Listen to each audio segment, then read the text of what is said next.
Wait, stop. What you are doing for a second? Because right now at the Winter Olympics 2026, one of the most intense bronze medal battles is unfolding on the ice, and it's between two of curling's biggest rivals, the United States and Canada. And the score at this moment, USA 2, Canada 1. Yes, Team USA has the early edge, but if you know Olympic curling history, you already know Canada is never out of the fight. This is not just another match. This is bright. This is pressure. This is an Olympic medal on the line. Let's quickly set the stage. Both of these powerhouse teams came into the women's curling tournament big gold medal dreams. Both had strong round robin performances. Both showed moments of balance. But in the semifinals, heartbreak struck. Team USA ran into a very strong Swiss team and lost their semifinal, ending their hopes for gold. It was a tough defeat. The Americans fought hard but could not quite find the big shots when it matters most. On the other side, Canada also suffered a painful semifinal loss against Sweden. For a team with Canada's poor curling tradition, missing the gold medal game was a big disappointment. So now here we are, two poor nations, one bronze medal, no room for mistakes. As the bronze medal match began, you could immediately feel the tension inside the arena. The players were calm on the outside, but you could see the focus in their eyes. Every sweep mattered, every stone placement was precise.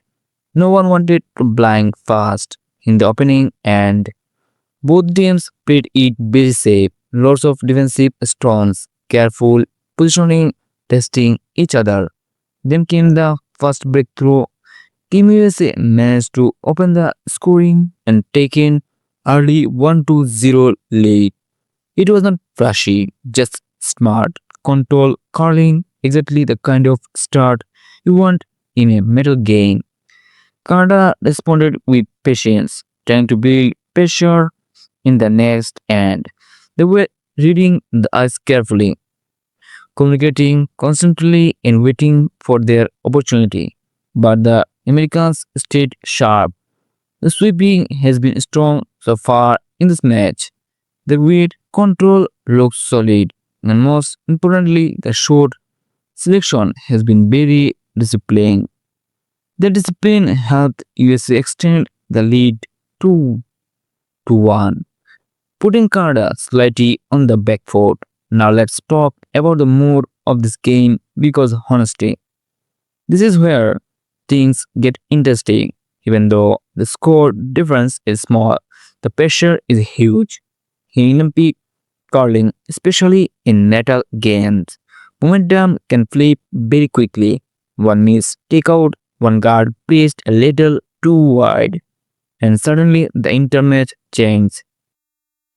Right now, Team USA looks confused. The skip is reading the ice well. Communication between the sweepers looks smooth, and you can see the confidence building with each successful shot. But this is very important. Canada is still very much elite in this match. In this one thing you would be learn about decades of Olympic curling. It's this. Never count Canada out. This team has experience. They have patience and they know how to build their way back into tight games. Let's break down what has happened. So far in simple terms, USA opened the scoring early. Canada managed to get on the board. Americans currently hold a narrow 2-1 lead. The match remains very tactical and defensive. Both teams are avoiding big risks for now. What stands out most is how careful both sides are being. This is classic Olympic medal game curling. Low scoring, high tension, and every stone carrying massive importance. Now imagine yourself in this moment as a player. You would be trained for 4 years, maybe your entire life, for this Olympic stage. You are sliding on the ice knowing millions of fans are watching. One perfect shot can win a medal. One small mistake can haunt you forever. That's the kind of pressure these athletes are dealing with right now. And honestly, you can feel it through the skin. From the tactical side, the United States is currently doing a very smart job controlling the center of the sheet. They are not giving Canada easy scoring opportunities. Their guards have been well placed. Their takeouts have been clean. Most importantly, they are forcing Canada to make difficult shots rather than easy draws. Canada, meanwhile, is trying to stay patient. You can see they are not panicking. They are still playing the long game, trying to build an end where they can maybe score 2 points and flip the match. Because remember, in curling, one week can completely change everything. As we move deeper into this bone medal battle, here are the key questions everyone is watching. Can Canada steal?